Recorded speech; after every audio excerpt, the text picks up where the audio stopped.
सब छठ पूजा करने वाले भक्त जनों को बंशीधर चौधरी की तरफ से प्यार भरा नमस्कार। आइए आज एक छठी माई के पारंपरिक गीत जो सदियों से चलता हुआ आ रहा है वो हम आप सबके बीच गा रहे हैं।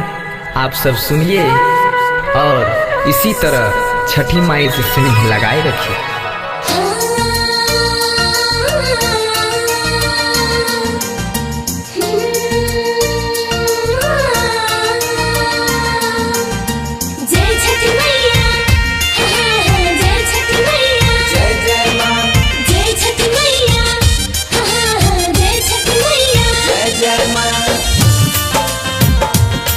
Studio beat Patna.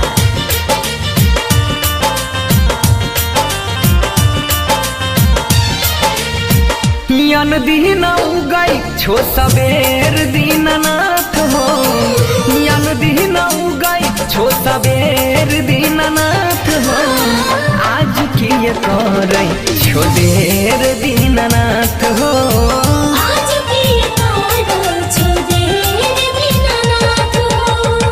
होई गेल यारा गुल के बेर दीननाथ हो, होई गेल यारा गुल के बेर दीननाथ हो, आज किए करे छो देर दीननाथ हो, आज किए करे छो देर दीननाथ हो।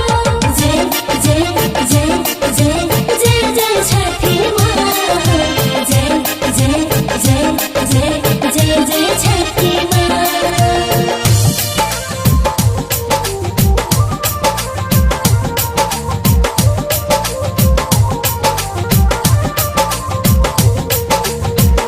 महिमा महान तोहर जाने जग सारी, जल बीच खारा छाला सब नर नारी।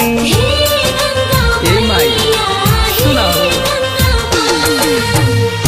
महिमा महान तोहर जाने जग सारी, जल बीच खारा छाला सब नर नारी। विनती करै छा सब जोड़ी दोनों हाथ हो, विनती करै छा बाबा जोड़ी दोनों हाथ हो, आज किए करे छो देर दीननाथ हो, आज किए करे छो देर दीननाथ हो। जय जय जय जय छठी मैया, जय जय जय सूरज गोसैया।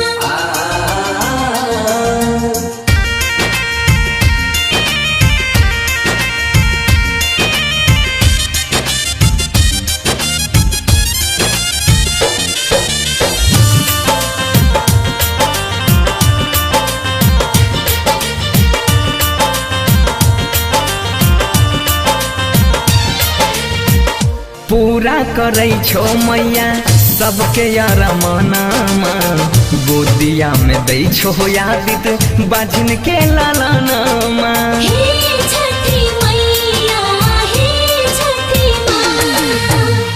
पूरा करै छो मैया सबके यार मनामा, गोदिया में दै छो यादित बाजिन के लालानामा।